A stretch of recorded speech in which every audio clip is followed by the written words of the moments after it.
within these numbers. But we can't do that with this new law. So we can't do like in middle school, we want around 370. That's the number.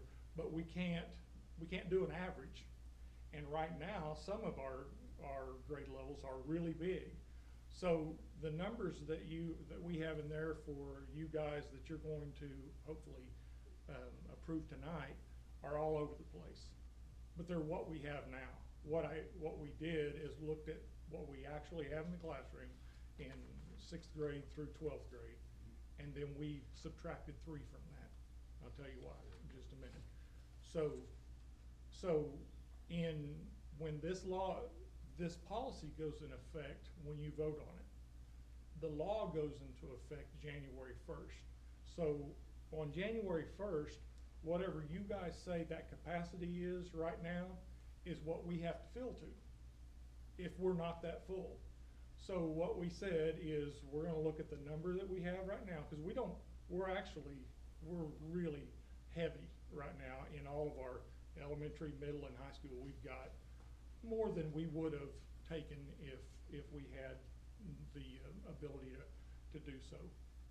So what we did is we went 3 back, 2 in some cases, 3 in another back, so that even if we lose a couple kids, we still won't be forced to bring somebody in at Christmas or whatever.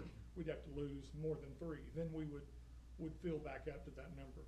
We will come to you, will come to you in June. Is that the next round? April is when we have to. Right. Like it was quarterly. Yeah. So we'll bring to you the number that actually the April number will be the same because April is for May. I thought it was July 1st. Isn't it January, April, July, and October. Okay. Is when you determine the number. It's right. got to be by the first day of those Right, you have months, to do right? it by the. Which So is we my got to do question. it in March. You can do another Right. time. Well, for our purposes here, we will stay with the same numbers that you do tonight. We'll do those in April because we're still in the same year. But we have to do them in March. Because it says That's by right. the first By day. the Right. last day. Right. We have to- But we're not changing them, is what I'm saying. Yeah, right. We're not changing, but Right. we could in the Could. March meeting and the Change 'em for January and the April. Right. December meeting, so on and so forth. Yeah, we'll have to do it the month before. Yeah. Right. Yeah. So what we're doing is just trying to keep our schools from getting too big and our classes from getting too big. Right now, we've got some big classes. We've got some that are as high as 130 some. We don't want them that big, but what happens is in the past, we've taken kids and then we've gotten some kids that move in and you have to take those kids anyway.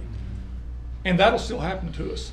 But there's an added issue that we need to be paying attention to. So if a kid moves into the district, they're ours no matter what. They have the right to come to our school. If a kid is a foster kid and they enroll here, they get to come here. If they're a foster child and their parent wants them to be here, they come here. If they're an active duty military, they get to come here. Those are on top of the number of transfers that we take. So we will look at those and come to you with a recommendation every quarter of where we want to be on that, and that may move. Some of our classes are bigger. You also have to remember that we have to take all those banner children if Any K through 8. any K through Any 8, K not through just, 8. Riverside is Yeah. right out there too. Yep. So Yeah. some years we get 10 or 12.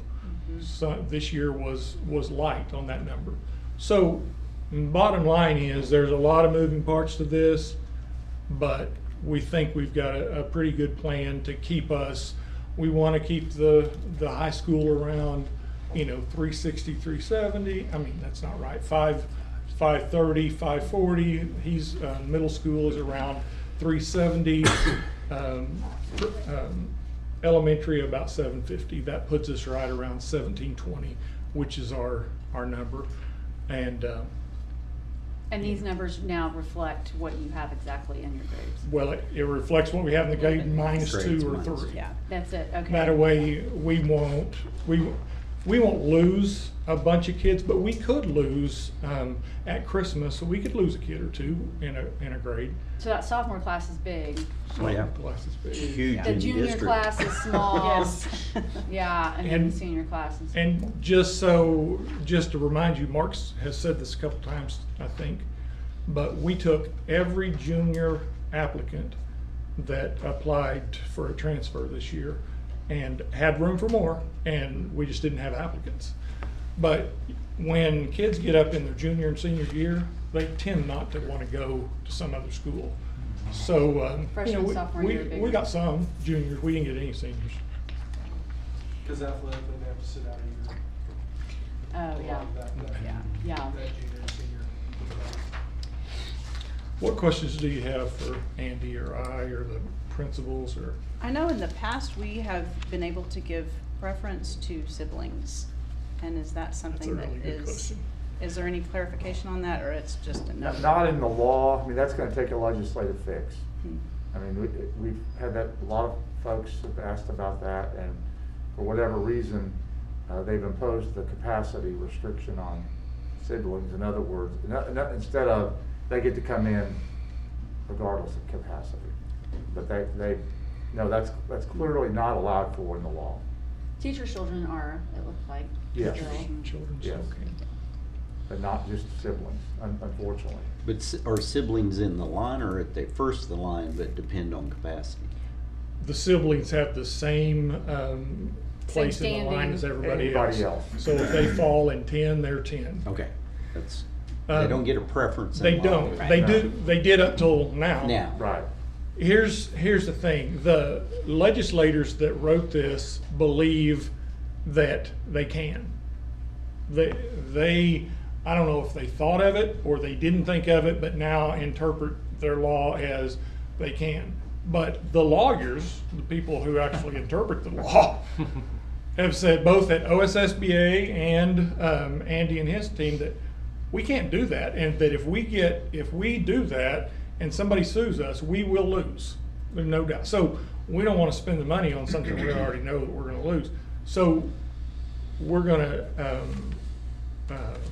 Ruben has a parent who caught on to this early, and he's been talking to legislators, and legislators have said, "Oh no, it's not a problem. It's not an issue." It is an issue.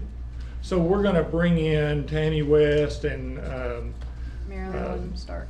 yeah, all of our people, and we're going to ask them to come to my office and just talk through this. And I think they want the right thing. I think they want what we want. So it's just a matter of if we can convince them that there is an actual problem that needs addressing. Yeah, what do you think that likelihood is they could get that past this session, this coming It session? shouldn't be a big deal.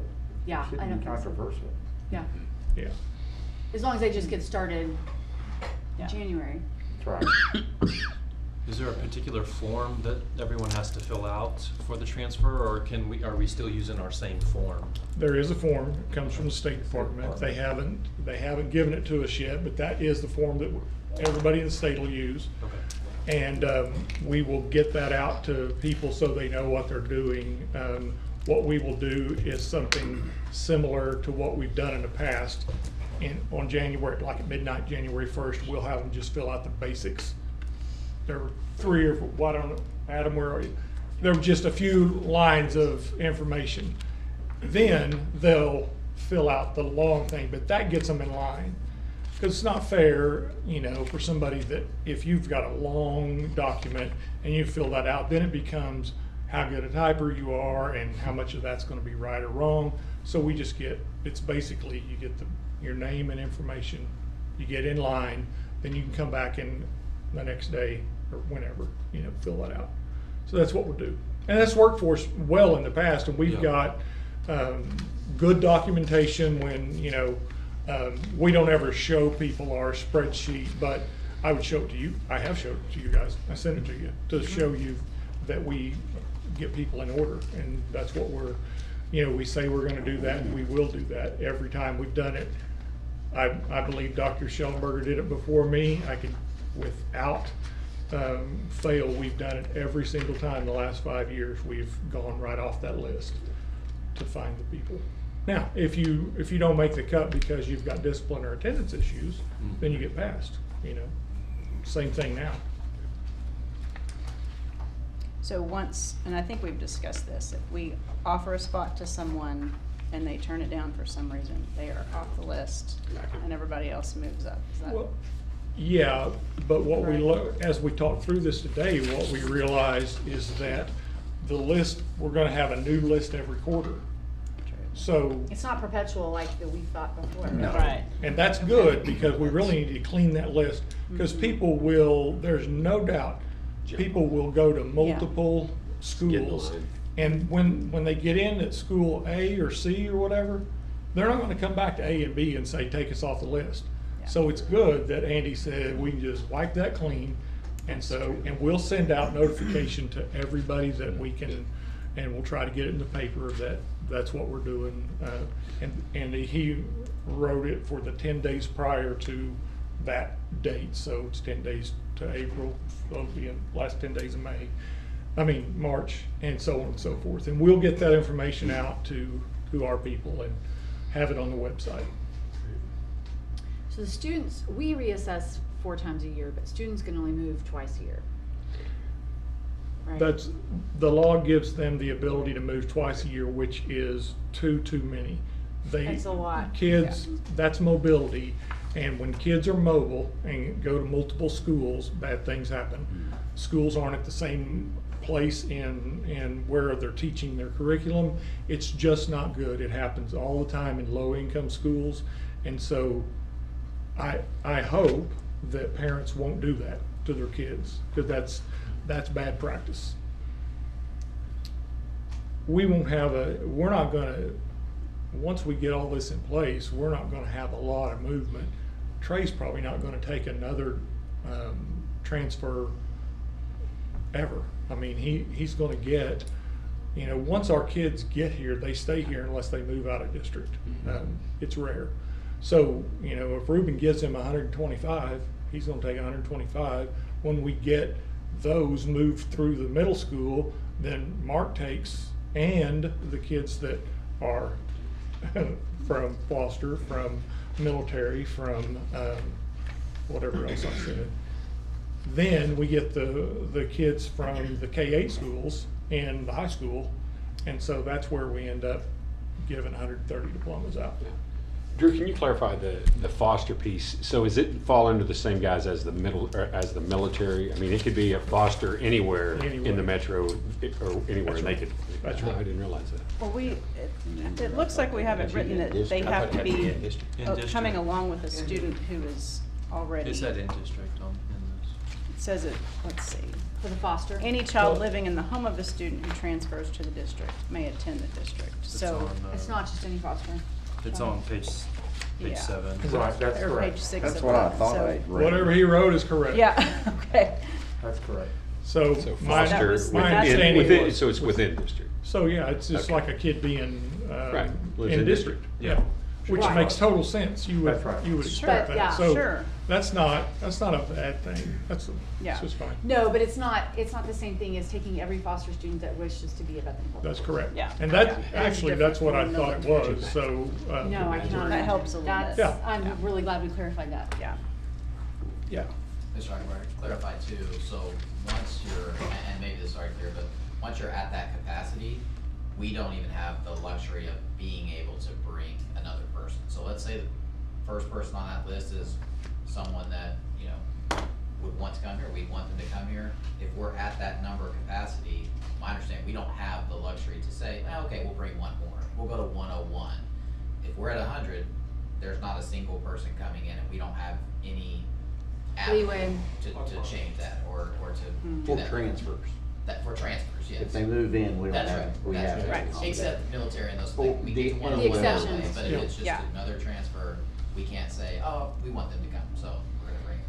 But- Once you hit that capacity. So military is a little different because it has crossed out, the student will be residing with a relative who lives in district or will be living in district within 6 months of the application for a transfer. That's the old law, that's correct. All that crossed out Any is units crossed out, old. yeah. Right, so I'm saying, this doesn't say for military that they have to be in district. Correct. If I'm reading No, it. That's They don't. correct. That's They right. do not. They can be They don't, yeah. Right. And, you in know, the that, state, right? They have to be in the state, but yeah, that's Right. correct. Come from anywhere. And for so. us, I mean, the likelihood of them driving from Tinker every day. Of course, they don't have to live in They don't have Tinker. to they can That's live true. in this direction or Edmond. and- Yeah, they can live anywhere, that's true, yeah. Yeah. I think we'll probably get some military kids, but here's the thing, guys. They're the best. If this is what, the way we will look at these kids when they come in, they're Broncos. They don't know, we don't treat them differently, no matter why they're here, they're Broncos. And because kids don't get to decide where they go to school. Parents and laws and all this make that. So we'll take care of whoever comes to school. All right. Does anybody have any other questions for Andy? Move approval item 3. Second. Roll call vote? Jacker, Yes. Miller, Yes. Palmer, Yes. Pettit, Yes. Wallstad. Yes. Thank you, Andy. Thank you. Appreciate it. Feel better. I'm feeling much better. Now I get to go talk about lawsuits at another meeting, Well, so. No lawsuits sorry. here. Should have kept No it longer. lawsuits here. Have a good evening, thanks for coming. Okay. All right, go to item number 4, presentation and discussion by Troy Rhodes, Jacob and Stan Lingo on the bond projects and timeline. I'm Jacob. Troy and Stan are over there. We appreciate being able to continue working for you guys on the school projects. Coming along well, and so we'll give a brief kind of overview of where we're at right now, and then I'll trigger some questions and things as we go on. So, just just kind of refresh everyone's memory on what the 2020 bond project covers. It's this west corridor down here, and then the storm shelter addition over on this east side, parts of the original project.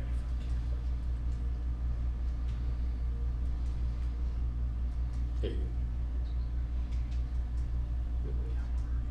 There we go. All right, so a little bit of schedule update on the storm shelter. The first floor right now, we have sheathing underway for the first floor classroom. So what that means is we're putting drywall on the walls.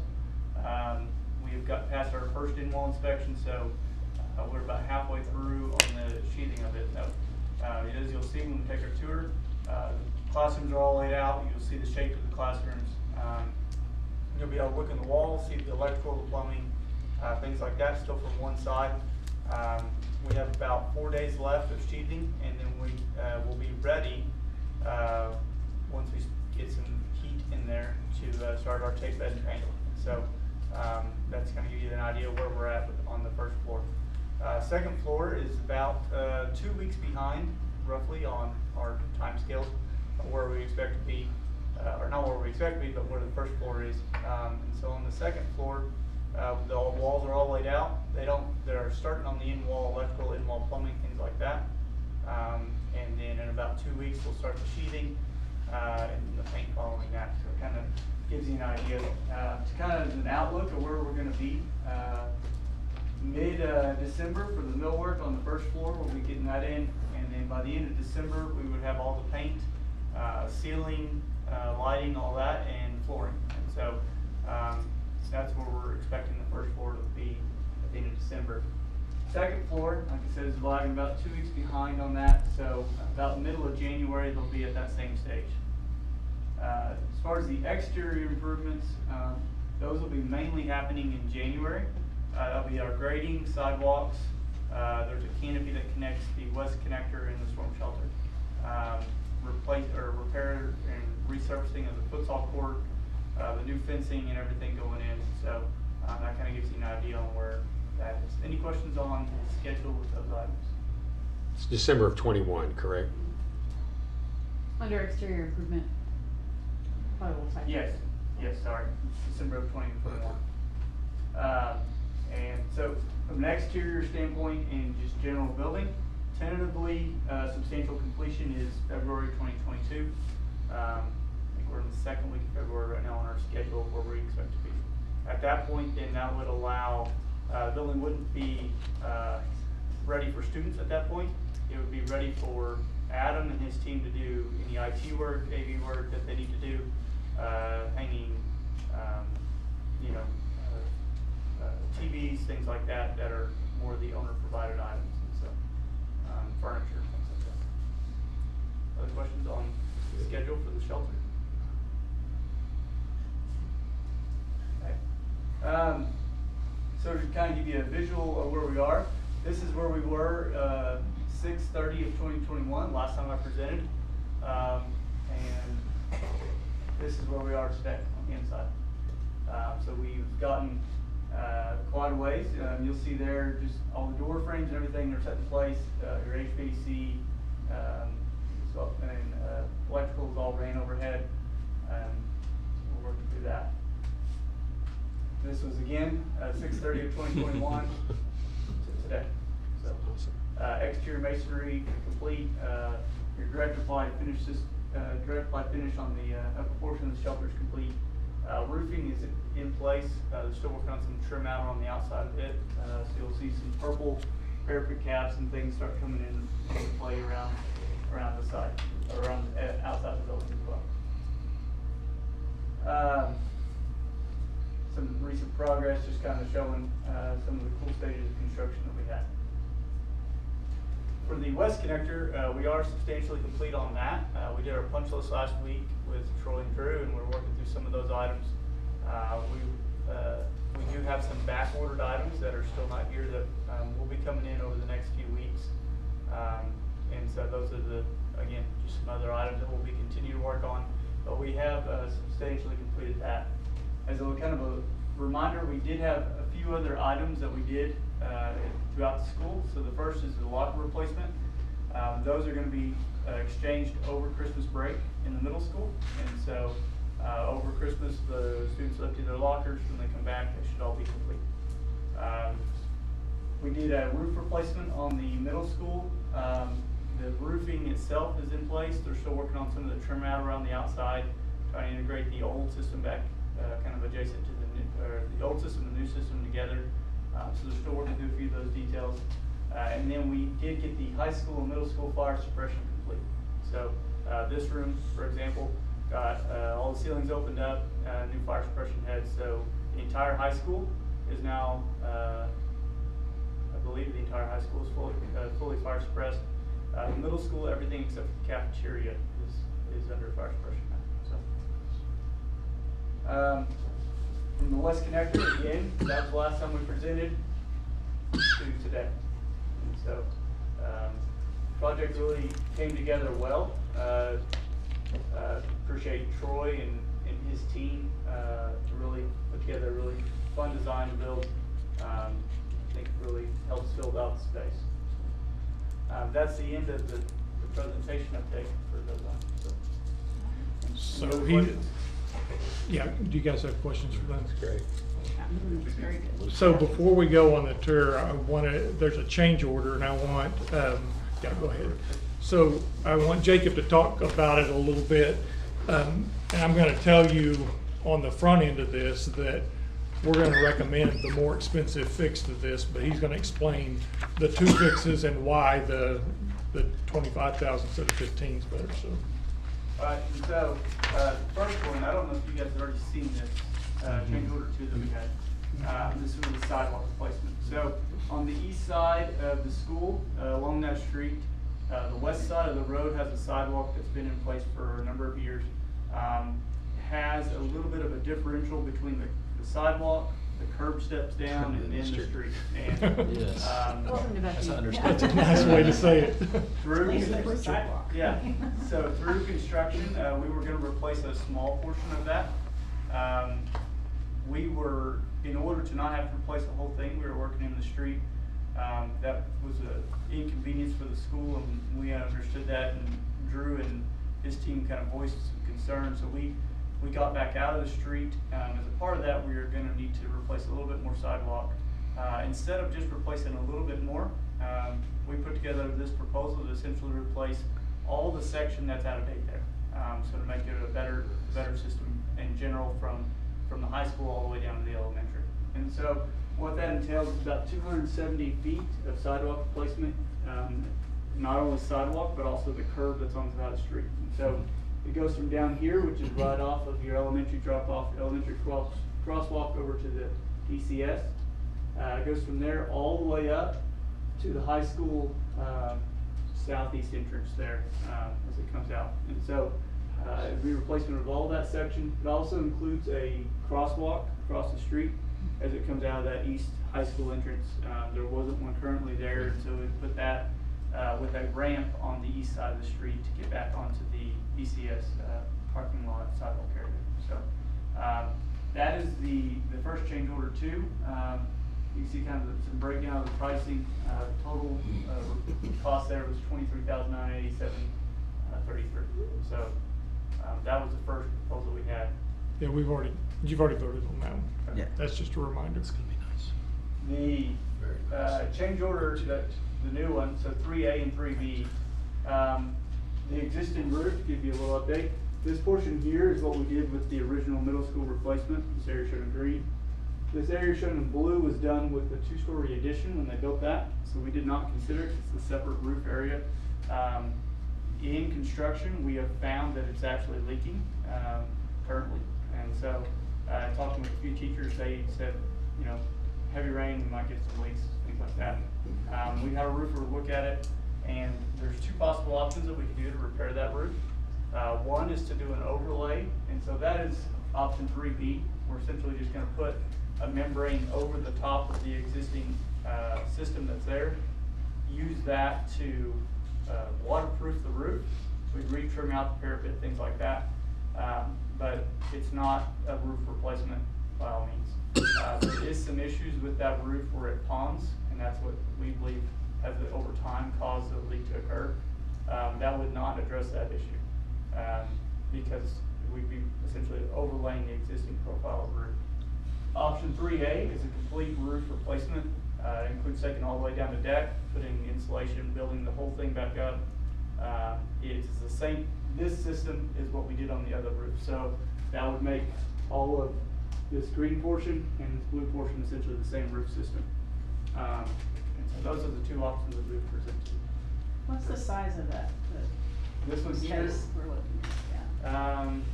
Jacob, is that over the art room? Is that what we're talking about right Yes, there? Yeah. 1,400 square feet.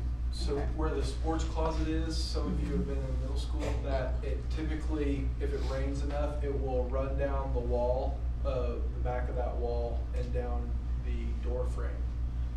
And so painting is an issue, and then the door frame is kind of on there. The way, as Jacob's described that to me, the way that was built, there's a little dip that creates some ponding that allows water to sit there. So if we fixed it with the cheaper version, we're eventually gonna have the same problem again. So, you know, what he's saying is, we can fix this right for $25,000, and I think that, you know, it's gonna be, it'll be the same. We'll never see it. It'll be the same as all the other roof that's up there, and, you know, $10,000 is wholly worth it to me. Move approval item 5 with change order 3A for $25,537. Second. Roll call vote? Jaggers. Yes. Miller. Yes. Palmer. Yes. Pettit. Yes. Wallstaff. Yes. Thank you. Thank you. very much. Good job. Thanks, Thank Jacob. you. When that's done, maybe we can take a tour of it as well. I'll take you on tour anytime. That could be fun. All right, speaking of tours, item number 6, possible action to approve or not to approve a tour of facilities in regards to construction. Do we have a Move motion? approval of item 6. Second. Roll call vote? Jaggers. Yes. Miller. Yes. Palmer. Yes. Pettit. Yes. Wallstaff. Yes. All right, so what we're gonna do is go right out these doors.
Possible action to approve or not to approve the following. Number 7. Oh, sorry, I skipped that. Thank you. Messy handwriting. You can Number see who's in favor of 7. landscape. I am so excited about this. Kent was like, whoa, wait a minute, and Angela was like, move on. We reached that vote. I'm just assuming it's already approved. All right. Item 7, presentation of landscaping proposal and maintenance service by Dana Bellows, Lisa Lang, and Scott Stevenson, Signature Landscape.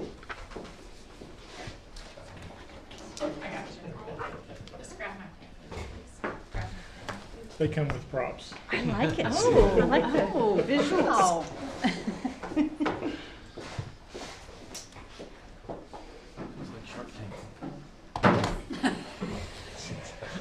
So I'm Lisa Lang, and this is Dana Bellows. And we want to thank Mr. Eichelberger for supporting our project and just being wonderful through it all. We're really excited. We're here today because we're just two moms who love Bethany Public Schools and some beautiful flower beds. And we just love the improvements that have been done over the last few years, and we want to thank the board for making that happen. And we want to continue that momentum and make the outside of our school look as good as all the wonderful things going on inside of it.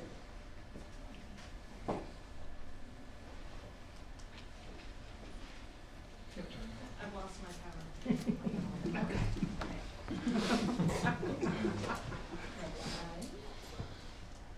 Thank you.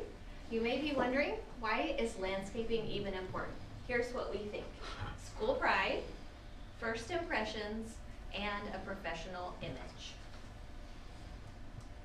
Other institutions near us that have committed to exterior first impressions: the Children's Center, Southern Nazarene University, and Bethany First Church of the Nazarene.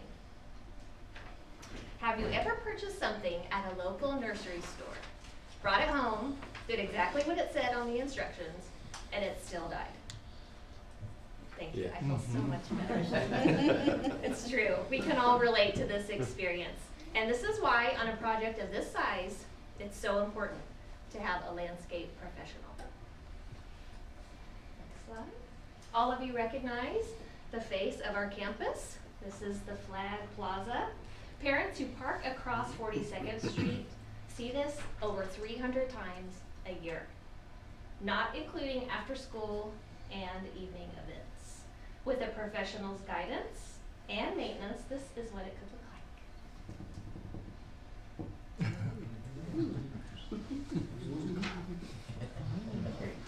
So let's take a look at some other ideas. This is the south side of the admin building, as it is right now. This is what it could look like.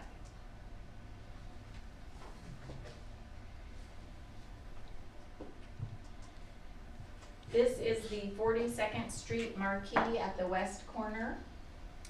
We're thinking that it's especially important that all of our signage be well maintained and that none of the lettering is covered. So let's see what it could look like. Here you'll notice that the crepe myrtles will be removed and the lower shrubs planted in its place. This is an important part of our plan, the fall cleanup stage. This is going to remove shrubs and plants that no longer serve us. Moving on. This is the high school signage. You can see again that the letters are covered. Let's go to the next one. In the after picture, the existing bushes have been removed and new trees have been added.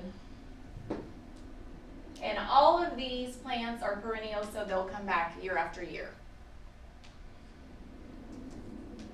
This is the east side elementary entrance. The steps are to the left there. So this is right now, and this is what it could be. Off to the right is a horseshoe planter. I'm going to show you that. That's what it is now, and this is what it could look like.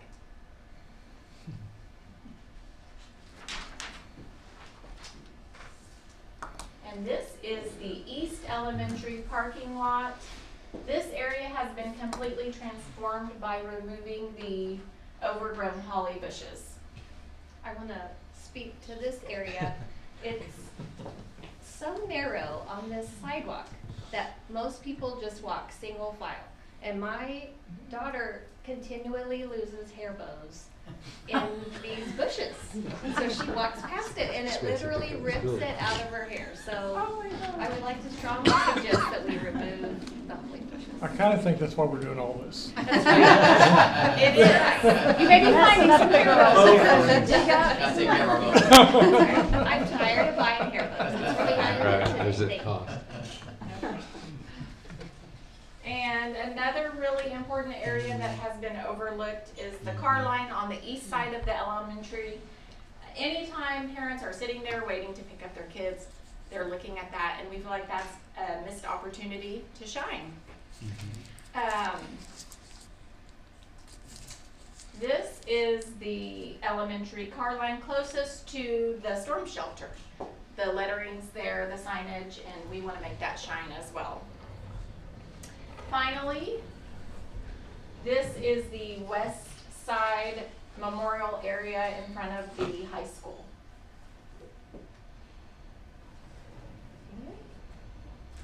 So you may be wondering, why can't we just do this ourselves? We have a great community base, we have a lot of volunteers, and the answer is we've tried that. And it's not been successful. And here's why. There's 3 reasons.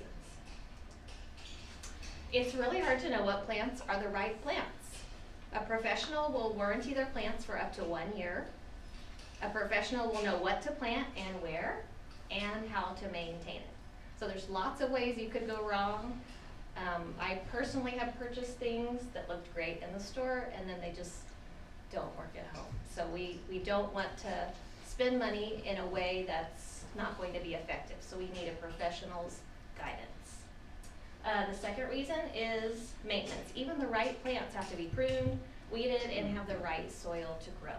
So we currently have a fantastic maintenance crew. They're doing a great job, but we really need a horticulturist that's going to perform the service to keep the plants looking their very best.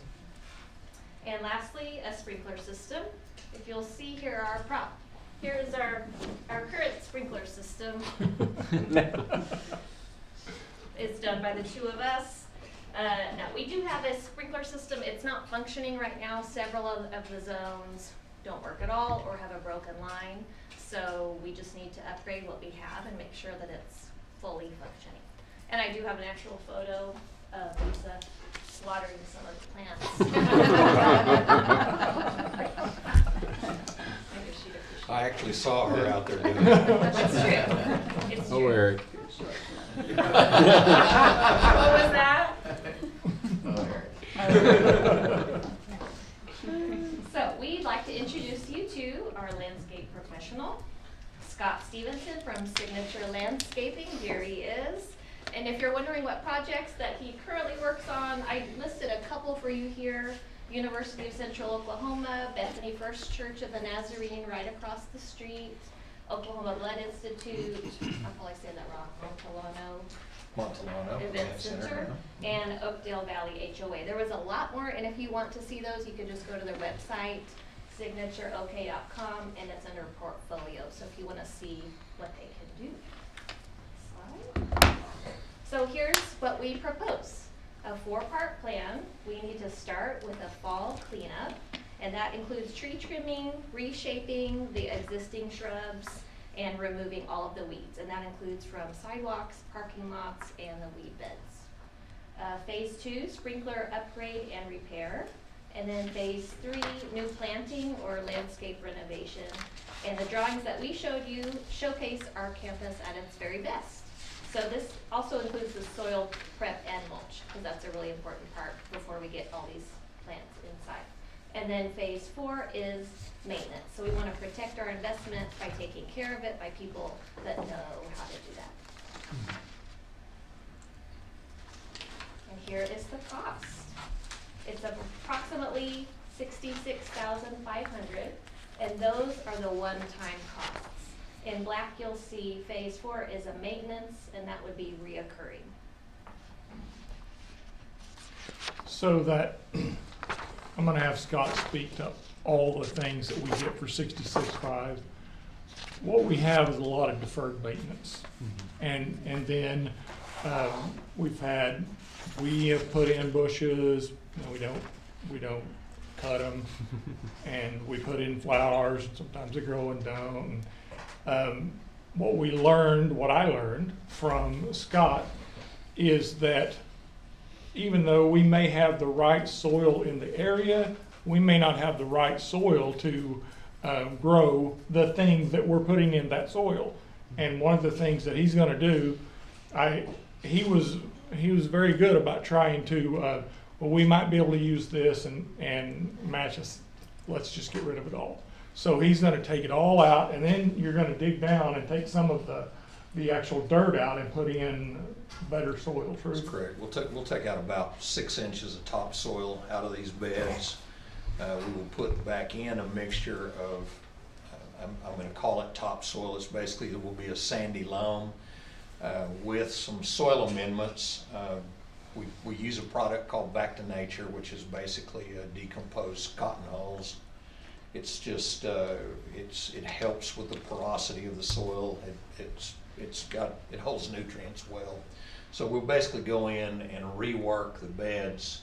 As you said, we'll take out what's in there. There's a lot of the shrubbery that's out there has pretty much surpassed its usefulness. We've got our mileage out of it, and so it's time to change some of those things out.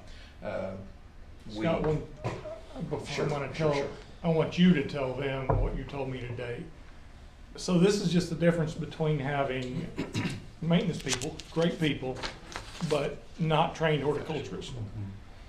So one of the things that is part of this $66,000 initial plan is that they go out and cut every tree to the same level, all the bottoms of the tree limbs and everything. So visually, you're looking at the right thing, and you pull out all the limbs that aren't right, and then throughout time, over time, as they come out and do their monthly maintenance, they come and they continue to look at those things. We will keep it that way. That's why we did an initial cleanup out here, because a lot of sycamore trees, a lot of Bradford pears, a lot of different things are going to grow differently at the bases. And so we're going to pick a height somewhere around 8 feet. We'll come in and we'll trim them. It's not going to be a hack job. We will trim them in such a way that it will be a uniform base, a uniform canopy height. Then our guys in our regular maintenance will come out, and obviously we're going to pull weeds in beds, we're going to trim shrubs, we're going to do all of those things that you think of as of that kind of maintenance, but we will also be trimming suckers off of trees. We'll be spraying weeds in the cracks.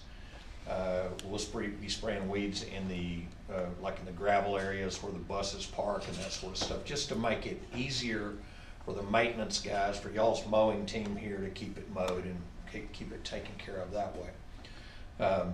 We will be maintaining the irrigation system and systematically coming out and making adjustments to the controllers. We're putting in new plants. Some of them are going to need additional water, some of them are going to need reduced water, whatever that involves. We have the capability to do that and to make sure that we're getting the best amount of water in the area that we can. With seasonal color, when you start putting annual flowers in, the first 2 or 3 weeks are crucial.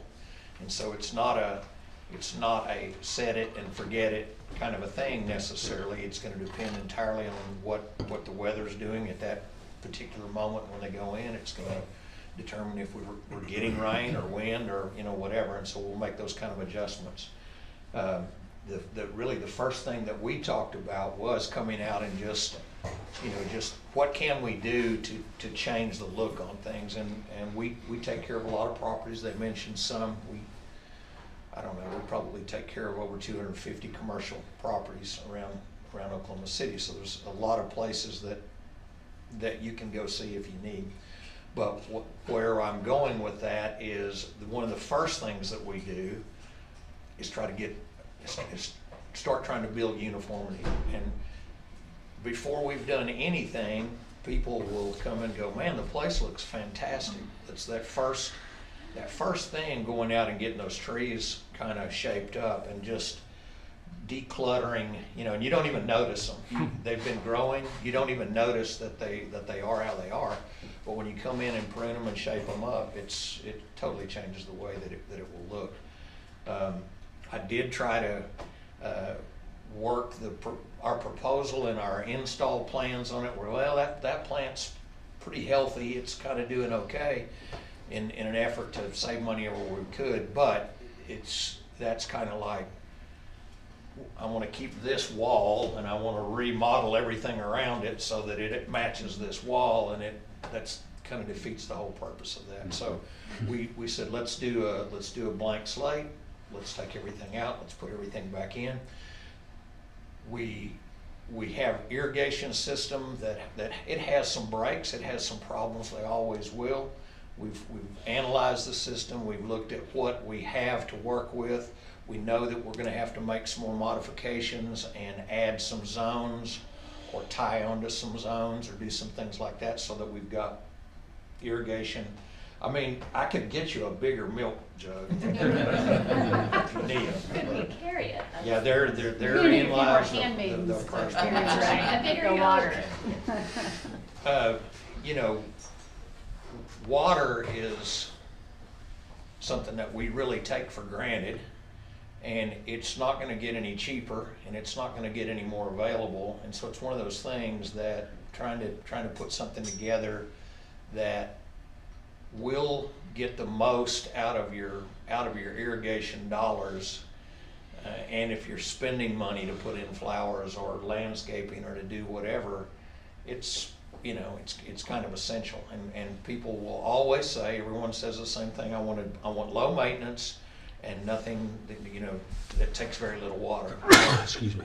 Everything's going to take a little bit of water to get established. Once it's got its feet under it, it's going to do much better. And so anyway, we've tried to take all of those kind of things into consideration. We've tried to look at ways to do it where we're not having to tear out sidewalks or cut across parking lots or any of that. And we think we've got it a plan in place for that, where we can shoot bores under those and just do what we need to do so it's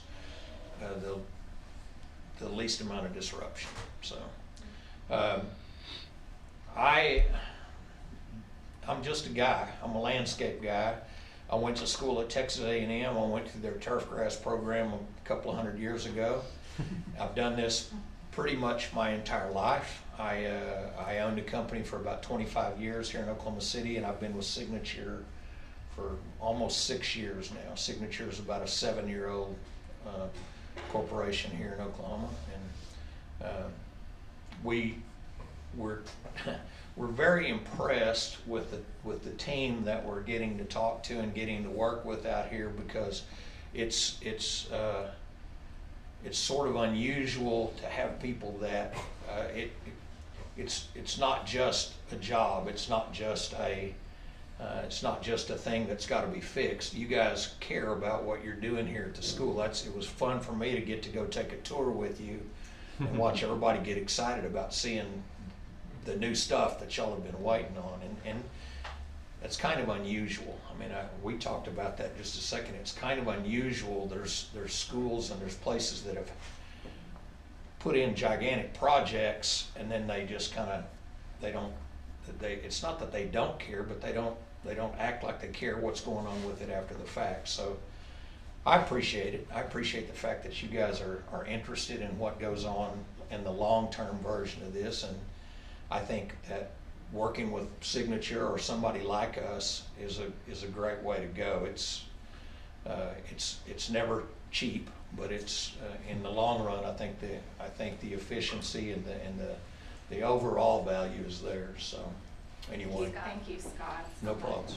This is Questions for him? It's also a sidewalk widening program as well. Right, it's for Ruby. And it's cheaper. It's cheaper than pouring Yes. concrete. Yeah. No, in all honesty, I noticed that about a month ago, and I didn't say anything about it. I probably would have eventually brought it up, but, you know, between the cars parking there and those bushes, you do almost have to turn this way a few times. And also I've seen what you've done at Bethany First Church, and they had the same type of problem we had, just a bunch of those bushes randomly placed on campus. That and it looks like now there's a rhyme and reason to what's there. I did the drawing on this, and I apologize. I don't know this program that I used. It's the first and only time that I've used it, and so I put it together. It's functional in that you get an idea roughly what our plan is. The type of plants that are drawn in there is just, you know, what we pulled off of out of their files. I think it gives an idea of what we're wanting to do and what we're looking at, but I apologize. That's about a third grade level. So. It's a point across. So how often would you replace the seasonal color? Would that be like 3 times a year, or is that? I'm sorry? How long would you replace the seasonal color? Would that be Seasonal like color, 3? we'll do that twice a year. Okay. Pretty much first part of May, we'd come in and put in the summer color. It will last through about this time of year, and then we would come in and put in kale and pansies and that sort of stuff for over the winter time. So Does that include mulch? Do you mulch all that too? That's mulch. So that 767 or whatever would be mulch. It's everything. It includes what we've got to do with irrigation and everything. So it's some dollars, but I think it's really a pretty good value actually. So the 66.5, that includes making sure the sprinkler systems are all up and running and making it work. It includes that as well as the modifications that we've got to make. So. And how soon? Like what? Just saying that we approved that. How soon would you? Ideally, for doing landscape planting, fall is probably the best time. It's easier for plants to overwinter a tough time of year than it is to plant them and go straight into the time of year where they're dealing with heat and moisture loss and that sort of thing. If we put them in now, up through, I mean, you know, if you can tell me what winter we're going to have this year, if it's the one we had last year, then let's wait till next year. But it's one of those things. In the fall, you plant them; they're going to go more or less dormant, except for growing roots. They'll continue to root and do that sort of stuff, and then new leaves and all that kind of stuff will have their feet under them to start the year. So we're available for that. First thing we would do would be the initial cleanup and just the way it is on here, irrigation. First thing we'll want to do is we'll go in and we'll get the plants out of the way, because believe it or not, when we pull those hollies out, when we do some of that stuff, we might, if there's a pipe in there, we might pull a pipe up. What's the time frame on that? How long do you think it'll take to get everything cleaned out? It will take, if everything goes the way that we think it will go, it'll take us about 2 weeks to do the tear out and install on the landscaping. Probably it'll we're probably looking at a month or a month and a half, because we won't be doing everything at once. We'll do the cleanup is 2 or 3 days. Irrigation is going to be about a week, something like that, and then the other 10 to 15 days on the install. So within a month, we could have a completely different look out here. So Fantastic. Any other questions? Thank you all, ladies. Thank you. Thanks for taking Thank you, the Scott. initiative Thank to you all. start all Thank that. you. Yeah, that's That was fantastic. great. Thank you for the visuals too. It's good. I'm happy to leave these. We don't want to use them anymore. Guess I'll give you the power back. I enjoyed that.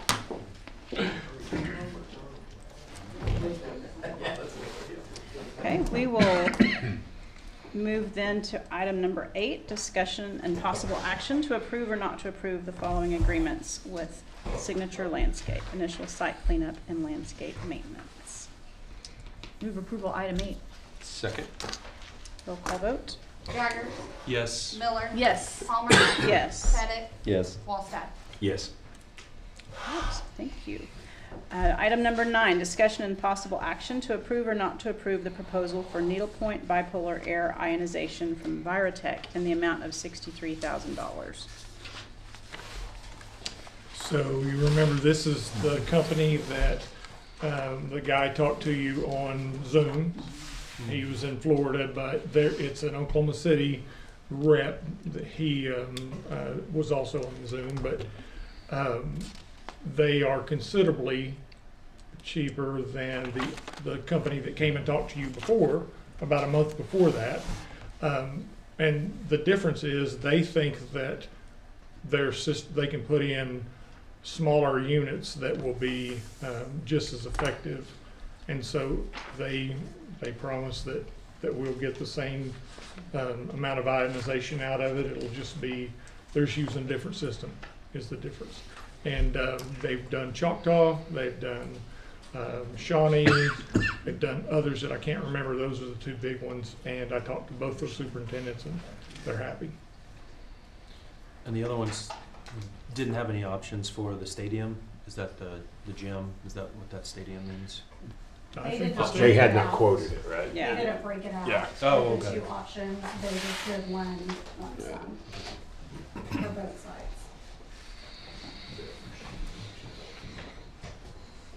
And then on page 16, you can see, I did this scoring, and basically those are just based on, they all have a local office, so they all kind of scored the same there. Of course, you can see the price difference. One of them had done like 3 schools, First Smart had done 5, and Viratech had done 3 in Downey. No recurring fees, none of them had any required recurring fees. The 3-year warranty, Viratech was the only one that had. The other 2 companies only had a 1-year warranty on the products they're putting in. I scored Viratech lower on the bottom category, that financial profile, just because they've been in business the shortest amount of time out of the 3. I did talk to Viratech. If you move forward with it tonight, they'll begin the first part of Thanksgiving break that Monday. He said it should take 3 to 4 days for them to complete. I talked to them about, we've got a couple of units that have quit working recently that we're gonna have to replace. So he said he would show Greg, they'll go ahead and put them on the existing units, but then he'll show Greg how to disconnect and move them over to the new ones. So that won't be an issue either. Is there any regular recurring maintenance? I mean, I know there's no recurring fees, but is there any like yearly checkups or every 6 months? Nothing they included in there. Seems like, was it Viratech that they told us it was something that Greg could do? They could Yes, teach they- him how Well, to They said clean you it and just dust maintain them it. off Yeah. No. when they Oh, go in that's and do canned their. air or something. Yes, Okay, I remember yes. that. Yeah. So,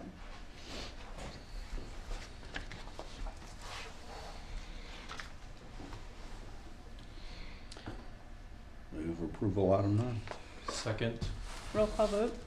Jaggers. Yes. Miller. Yes. Palmer. Yes. Pettit. Yes. Wallstad. Yes. Item number 10, consent agenda. Does anyone have any discussion about the minutes from our last meeting? Any changes? All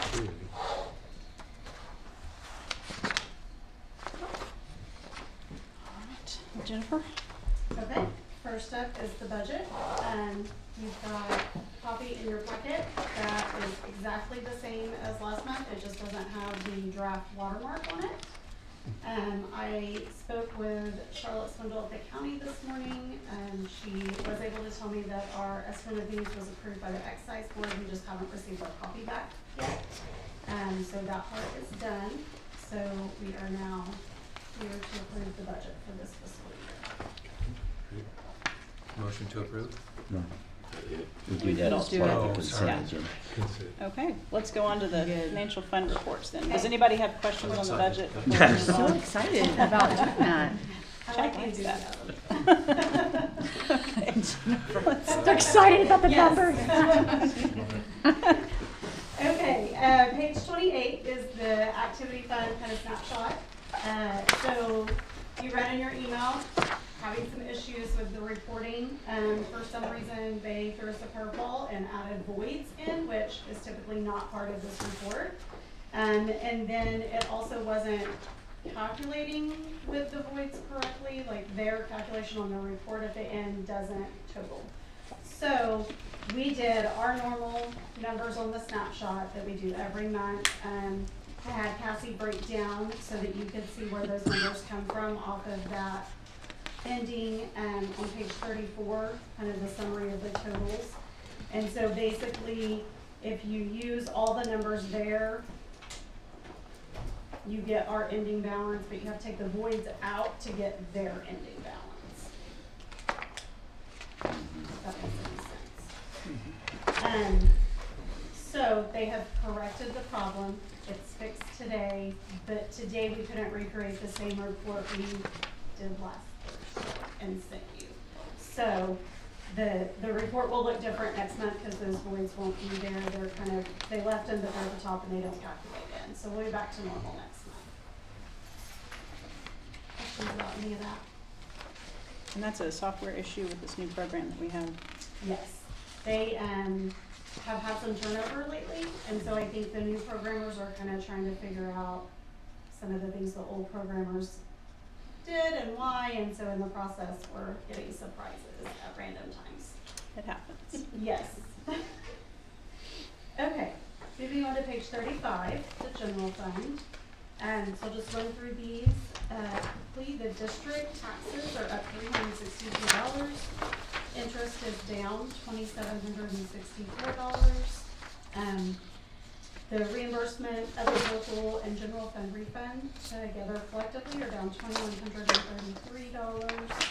Child nutrition is up $586, and so the district total collections are down $3,948.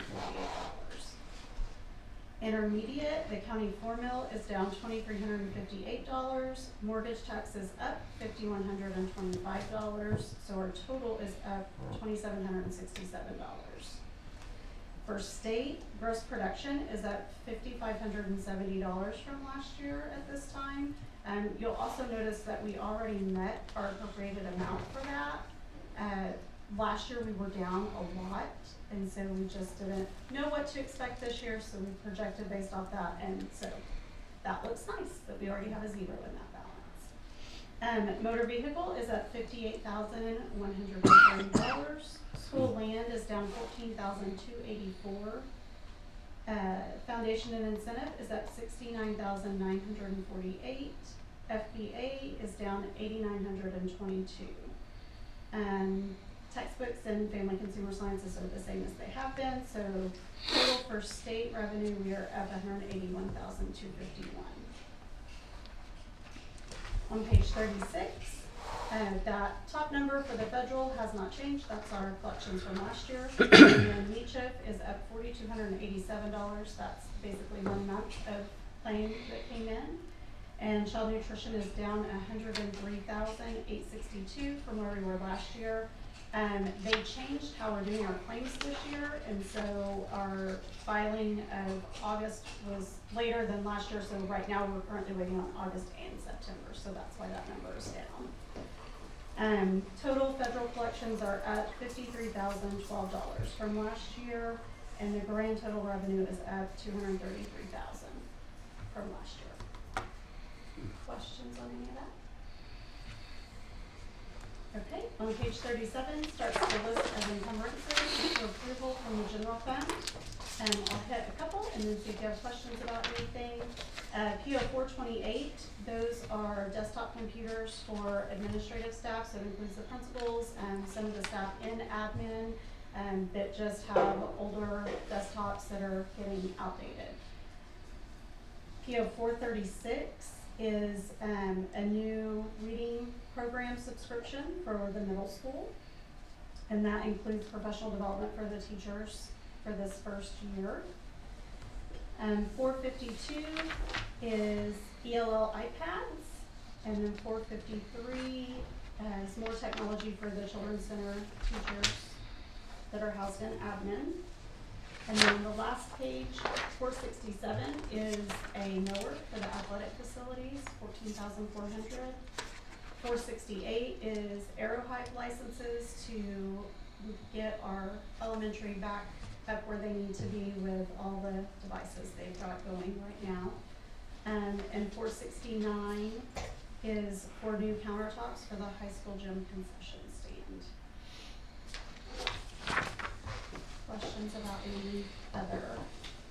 So Jennifer, what did we do to the countertops in the concession stand? Were they- They're really old, and the sink in there is also apparently not large enough to fit like the popcorn machine tray, and so they're wanting to put a wide sink in, and so it just is all gonna get redone at the same time.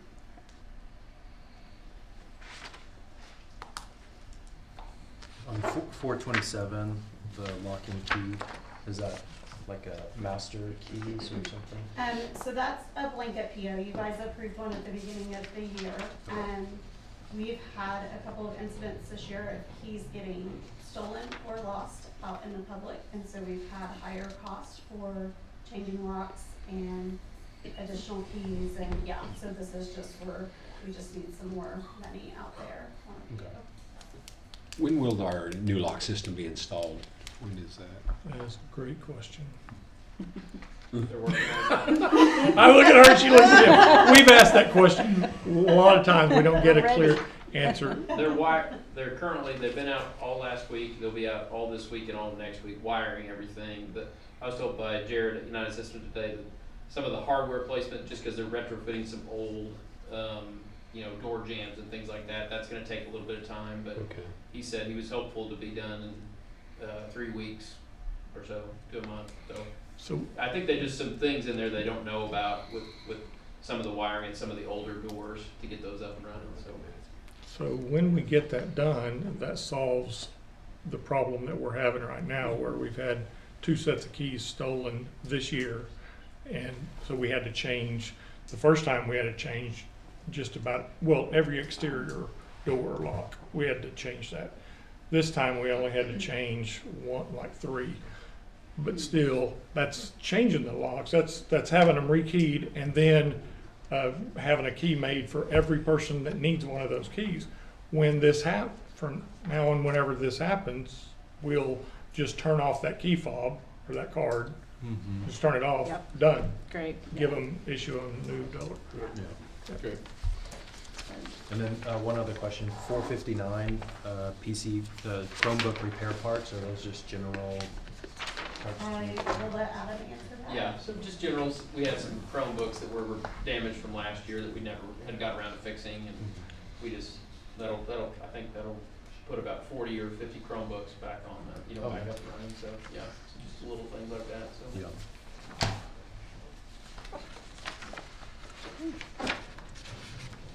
Okay. Page 40 is the function summary for the general fund. And that number now down at the bottom of the appropriated column is our estimate of needs number, so that will stay the same the rest of the year. Our encumbered and spent currently total 80.43% of that appropriated amount. Last year at this time we were at 83.16%, so we are down 2.73%. The next page is an encumbrance for approval from the building fund. I kind of mentioned it last month when I talked about the budget, that we are going to be replacing the band doors to give them a wider opening so they can actually get the instruments in and out. And so this is going to cover Lingo doing that for us. So it's $3,908. Page 42 is the function summary for that fund. Again, that appropriated column has been changed to match our estimate of needs number, and so that will stay the same. That is not, so this balance is not our cash balance in our building fund. It's strictly based off of the estimate of needs amount. So other than that, nothing else has changed in that fund other than the encumbrance we're asking for approval. Page 43 is the function summary for the bond fund. This is the same as last month. That appropriated was our carryover. The balance has not changed. And page 44 is the sinking fund. We did deposit $1,539 in ad valorem tax, and so that was added to the appropriated column and brought the balance up. Questions about any of those? Okay, the next couple pages are activity fund requests to add fundraisers and expenditures, for art club, the senior class wants to have a talent show. That should be fun. Oh boy. And sell winter shirts. And Key Club also would like to sell t-shirts. And the HSBC would like to sell apparel.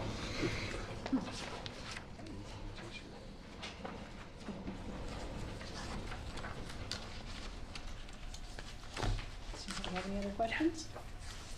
Go, Jack. Go ahead, Motion Judge. to approve. Item 10. Items Item 10, A through E. Second. roll call vote? Jagger, Yes. Miller. Yes. Palmer, Yes. Pettit, Yes. Wallstack. Yes. All right, item 11, staff reports.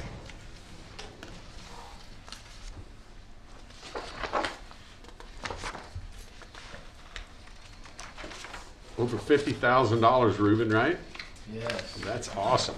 Now the kids What was the don't- number Kids before? don't know that yet. Okay, but- yeah. Oh. About 46 or 48. Well, the highest amount that we had raised was just over 45 in the past. Okay. It had dropped down to closer to 41. And I'll be honest, I kind of thought, oh man, we might have, aimed too high on this one, especially early on, and then it just kept coming and coming and coming, and the numbers kept going up and up and up. And, it's amazing. So on Friday, we got a big day because we're going to announce this roundup. We'll do our first roundup together. We're going to announce it, and then there's some repercussions that have to happen with some teachers and myself and Mrs. Donnelly because we met our goals. So that'll happen Friday afternoon. But Can't be worse than being taped to a wall. no, it can't actually. I'll take some slime any day. 4 hours on the wall is a long time. That sounds awful. Wow. I feel like you might be a little. Might have. Sorry, Miss Donnelly, I can't help you. That's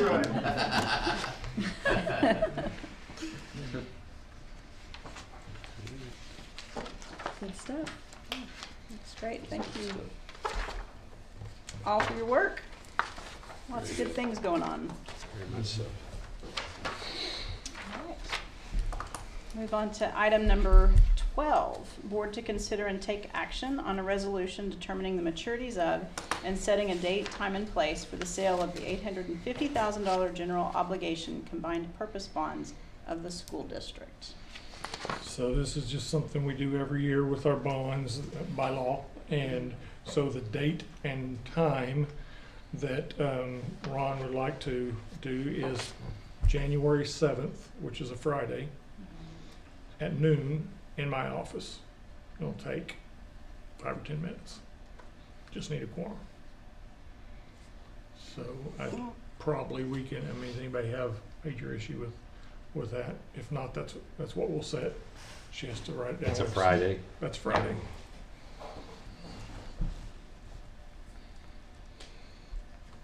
So you just, in the motion, that needs to be just Specific. Okay. Move approval item 13, setting the date for the bond meeting to be January 7th of 2022 at 12 p.m. in Drew Eichelberger's office. Is that Item item number 12? Oh, I'm sorry, item Yeah. 12. And what you said. And what I said. Second. Roll call vote. Jagger, Sorry. Yes. Miller, Yes. Palmer, Yes. Pettit, Yes. Wallstack. Yes. Now, item 13, discussion and possible action to approve or not to approve the resolution for election for 2022. So just board election, that we have to approve the board election every year. And 25 years we haven't had a board election. Probably won't have one this year, but we've got 2 people that are running. So You know, if we do, then we'll have an election, we'll pay for it. If we don't, it saves forget us to sign money. up. For 25 years, we've saved money. You gotta go Got that? sign up. Yep, go sign Yes, up. you do have to refile. The county, you got Will it. do. Mr. Pete's got it. And we have notaries and admin. Oh, You need your papers. That's good. What's the date on that, like Had to December? drive around to a bank one time. It says on First week of December 8th. December. Wednesday. December 8th. Oh, no, Yeah. that's when That's it the closed. election. December 6th is First when it Monday. opens. 6, 7, and 8, December. right? It closes at 5 p.m. on the 8th. Yeah. Have to file by that first Monday. Move approval of item 13? Second. Roll call vote? Jaggers. Yes. Miller. Yes. Palmer. Yes. Pettit. Yes. Walston. Yes. All right, item number 14, discussion and possible action to approve or not to approve the following contracts and agreements for fiscal year 21. A, AT&T service agreements dedicated to internet, fiber lines, and IP flexible reach emergency phone lines in long distance. B, Bethany First Church of the Nazarene facilities use agreement. C, transportation contract with Canadian Valley Technology Center, El Reno campus. D, collaboration agreement with the University of Oklahoma College of Professional and Continuing Studies Sooner Flight Academy in the amount of $250. We'll start at page 62 with AT&T. So whenever we upgraded the phone lines several years ago, we split into 2 bills with AT&T. And so one is dedicated to our emergency phone lines for the elevator and the fire system. And those have to remain a certain type of line because they're emergencies. The others went to a different bill based on the phone system that it changed to. So now those phone lines are outdated. And so our bill has just continued to go up because they don't like that we have them. So our current bill for our landlines is $1,271 a month. So this agreement will take us to fiber optic lines for the phones, for the landlines, and bring our bill down to $645 a month. So literally 50.7% of what we're paying right now to do this. The installation, all of that is free because they don't want us to have what we have. So they're willing to do it all for free and lower our bill. So that is the first part, which on page 63 says the dedicated internet pricing schedule. So it's a little confusing because it's all based on internet speeds and stuff, but it's actually the phone lines. But you can see like the installation, the discount says 100% on page 64. So all of that part will be free. And then we'll get our bill down. That's great. And that savings is roughly what we're spending on the new landscaping contract. Great. Approximately. You're exactly right. About So- $100 difference. It's a wash, yep. I like that. It's good. Okay, and then if you flip to page 72,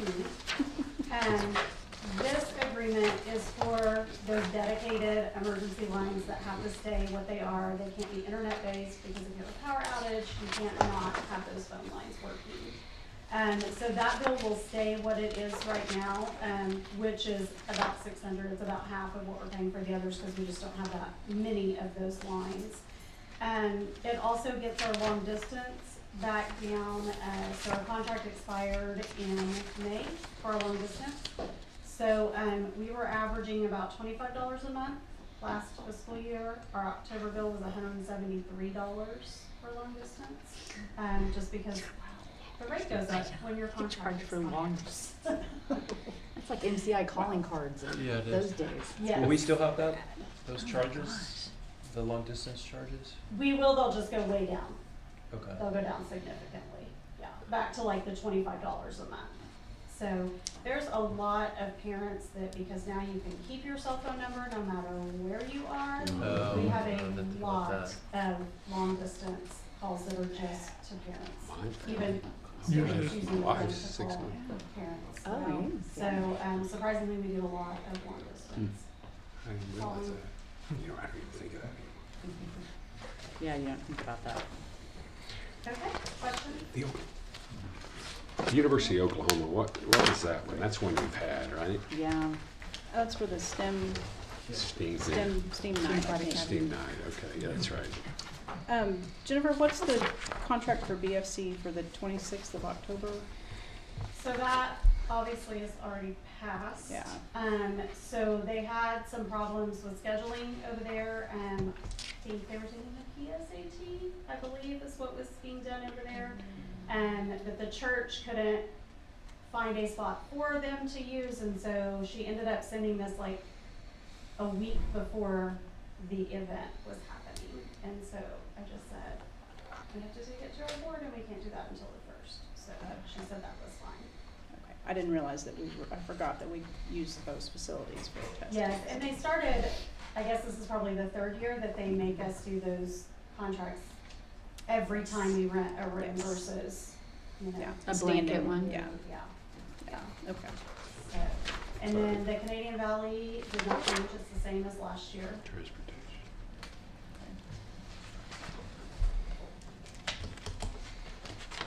Move approval of item 14. Roll call vote? Jaggers, Yes. Miller, Yes. Palmer, Yes. Pettit, Yes. Wallstep. Yes. We have a motion to go into executive session.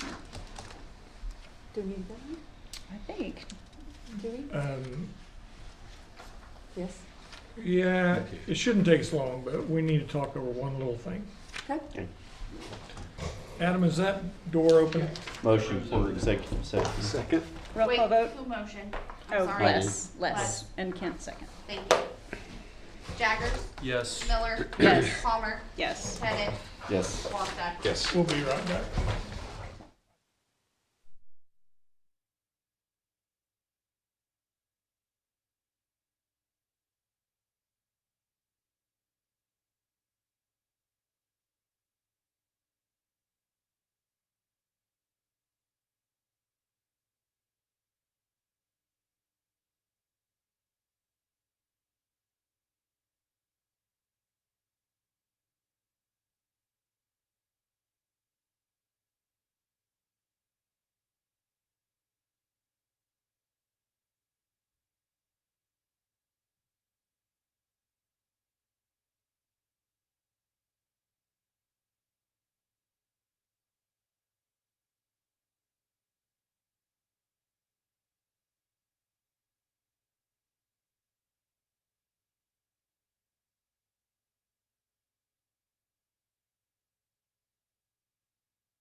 present, no votes were taken.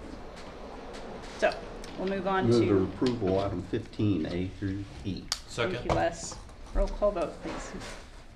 Jaggers, Yes. Miller, Yes. Palmer, Yes. Pettit, Yes. Wallstone. Yes. Okay, do we have any new business? We do. You want to explain it? Yes. So our new high school counselor, Stacey Marchino, was on one of the webinars with the counselor core program that we're doing, the grant. Found out about a conference after our last board meeting. And so it is actually this week in Tulsa. So it's the 4th and the 5th. It's at the Hard Rock Hotel, but it is put on by the Oklahoma School Counselor Association. So she is going to attend that. So the reason it's new business is because we got part of the information, but we didn't get what we had to, which is the overnight travel information that we're asking you to approve now. We didn't get that until today. And so we couldn't put it on the agenda. So we asked Andy, can we even do this? Because we want to promote professional development. We want her to go to something she wants to go to. And Andy said, no problem, just put it on just like that. So that's what we're asking is the, and For her to be able to travel. So we need to take and action. What's the- do one Yes. night Yeah. hotel stay. Okay, Mm. so we need a motion to approve that. Yes. Move approval item 16, allowing Stacey Marchino to attend a professional development conference on November 4th and 5th in Tulsa. Second. Roll call vote? Jaggers, Yes. Miller, Yes. Palmer, Yes. Pettit, Yes. Wallstone. Yes. Do we have any other new business? we Is do that it? not. Okay, great. Item 17, board member comments. I just think everything's looking so good. I'm really proud of the way the campus is looking. I think this landscaping piece is excellent. I think it's really exceptional. I'm really proud.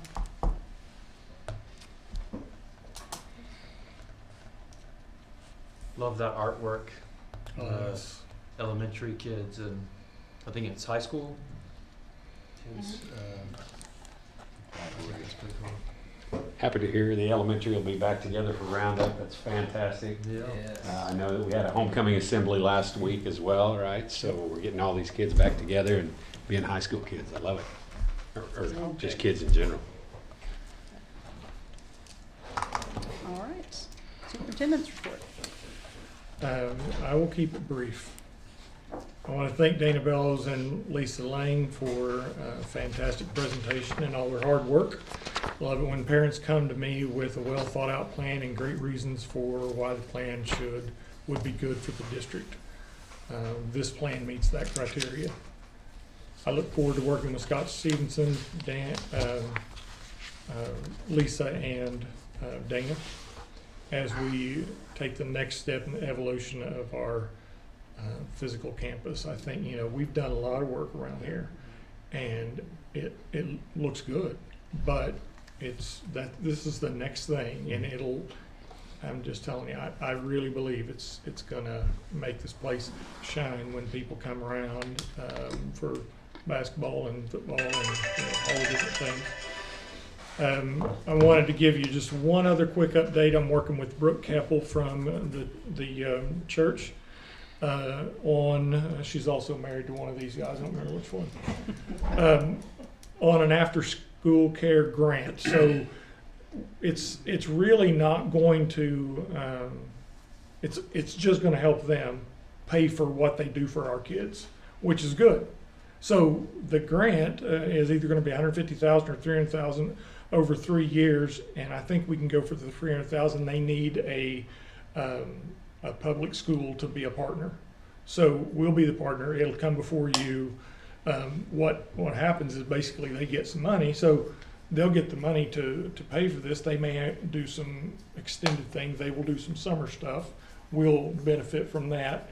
The bottom line is then the money that they would be putting into our kids will go to other places, which is good. So it's a win-win, and you sent that to me, and I appreciate that. They're excited about it, and we'll see. Thank you. That's it. Okay. That's great. All right. Looks like 8:24. We will go ahead and adjourn. So thank you, everybody.